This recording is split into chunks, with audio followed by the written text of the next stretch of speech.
helmet போடாம பைக்கில போனா பல்கின்னு விழுந்தா கோயிந்தா கோயிந்தா ஹஸ்பண்ட் பெட்ரூம்ல மச்சிஞ்சி இருந்தா பொண்டாட்டி பார்த்தா கோயிந்தா கோயிந்தா யூடியூப் இன்ஸ்டாவை பேன் பண்ணிட்டா இன்ஃப்ளூயன்சர்ஸ் எல்லாம் கோயிந்தா கோயிந்தா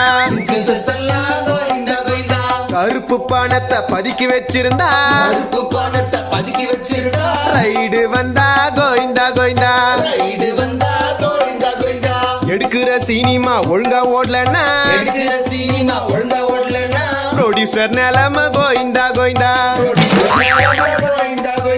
கோடி கோடியா காசு இருந்தாலும் 10 பைசா கூட காசு இல்லைன்னாலும் எல்லாரும் ஒரு நாள் கோயிந்தா கோயிந்தா